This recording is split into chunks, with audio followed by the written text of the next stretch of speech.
நம்ம கார்த்திக் இருந்துட்டு இப்போ அஞ்சலிய முழுசா நம்பிக்கிட்டு இருந்தாரு. ஆனா, இப்போ என்னாச்சு அப்படின்னு பார்த்தீங்கன்னா, இலக்கியா இருந்துட்டு எல்லா உண்மையுமே கண்டுபிடிக்கிறாங்க.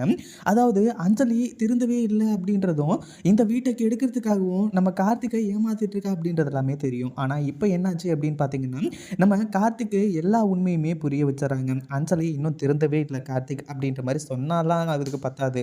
ஆனா, இந்த அஞ்சலி திருந்தல அப்படின்றத ஆதாரத்தோட காட்டுனா கண்டிப்பா வந்து இப்ப மிகப்பெரிய ஒரு இதாயிடும் இல்லையா?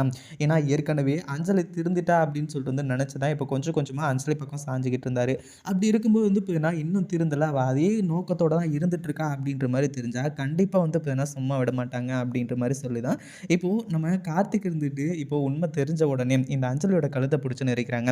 இதுக்கு மேல வந்து பார்த்தீங்கன்னா, ஒரு நிமிஷம் கூட நீ இந்த வீட்ல இருக்கவே கூடாது. கண்டிப்பா வந்து பார்த்தீங்கன்னா, இந்த வீட்ல இருந்தா எல்லாருக்குமே ஆபத்து தான் அப்படின்ற மாரி சொல்லி, கழுத்த புடிச்சு இந்த அஞ்சலிய மட்டும் இல்ல, பைரவியும் சேர்த்து விரட்ட போறாங்க. ஏன்னா, இவங்க 2 பேரும் தான் சேர்ந்து இந்த பிளான் எல்லாத்தையுமே பண்றாங்க. அப்படின்ற ஒரு விஷயத்த அழகா, ஈஸியா, சூப்பரா வந்து பார்த்தீங்கன்னா கண்டுபிடிச்சுட்டாங்க. இப்போ நம்ம கார்த்திக் செம்ம கோவத்துல இருக்காங்க. இதுக்கப்புறம் எப்பவுமே வந்து பார்த்தீங்கன்னா, அஞ்சலிய ஏறெடுத்து கூட பார்க்க மாட்டாரு அப்படின்றது இதுலருந்தே நல்லாவே தெரிய வருது. இந்த வீடியோ புடிச்சிருந்தா லைக் பண்ணுங்க, ஷேர் பண்ணுங்க. இப்ப தான் நம்ம சேனலுக்கு ஃபர்ஸ்ட் டைம் வரீங்க அப்படின்னா